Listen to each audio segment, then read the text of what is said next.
வேண்டுமென்றே தனது வீட்டின் முன் கழிவுநீரை கொட்டி சுகாதார சீர்கேடு ஏற்படுத்தும் நபர் மீது நடவடிக்கை எடுக்க வேண்டும் என மதுரை ஆட்சியரிடம் துணை ராணுவ படை வீரர் சீருடையில் வந்து புகார் மனு அளித்தார். கழிவுநீர் கொட்டப்படுவதால் வீட்டில் இருப்பவர்களுக்கு அடிக்கடி நோய் தொற்று ஏற்படுவதால் நம்மால் எல்லையில் நிம்மதியாக வேலை செய்ய முடியவில்லை என வேதனை தெரிவித்தார். வீட்டுல கழிவுநீர் சாக்கடை நீர் வீட்டு வாசல்ல தங்குது.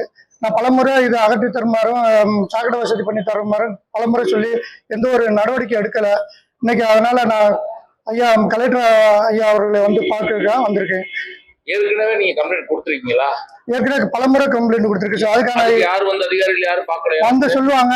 சொல்லிட்டு அவங்க நான் போலீஸா இருக்கேன் கொஞ்ச நேரம் சொல்லிட்டு அப்படியே விட்டுருவாங்க.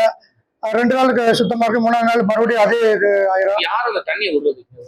ஏத்து விட்டுருக்காங்க. முருகன் போலீஸா இருக்காப்ல சார். அவங்க குடும்பத்தார்கள் அவங்க வீட்டு வாசல்ல இருந்து ஊத்தி விடுறது. என் வீட்டு வாசல்ல என்னது பள்ளமா இருக்கு. ஐயா வீட்டுல தங்கி வெளியேறதுக்கான வசதி எதுவுமே இல்லை. ஆனா அவங்க ஊத்துற தண்ணி கூட என் வீட்டு வாசல்ல நிக்குது.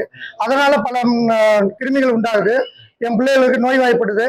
அது எங்க அப்பா இறந்து போயிட்டாரு இந்த இதனால. ஆனா அது நான் பலமுறை எங்க அப்பா இறந்த பின்னாடி குழந்தை என் மனைவி எல்லாமே ஹாஸ்பிட்டல் இருந்தாங்க. அதுக்கு எல்லா ஆதாரமும் என்கிட்ட இருக்கு. ஆனா நான் இங்கிருந்து இப்ப உடல்நிலை சரியில்லை. நான் பாகிஸ்தான் அண்டு நம்ம இந்தியாவுக்கு வார் நடந்தது. அங்கே அந்த டியூட்டியில் இருக்கும்போது எனக்கு முழு இதோட எனக்கு டியூட்டியை பண்ண முடியல. அந்த அளவுக்கு என்னுடைய மனநிலை பாதிக்கப்பட்டிருக்கு. என்னுடைய குழந்தைகள் ரொம்ப சீரியஸ் கண்டிஷன் போனால் அங்கேருந்து நான் எமர்ஜென்சியில் லீவுக்கு விடுமுறை வந்திருக்கேன்.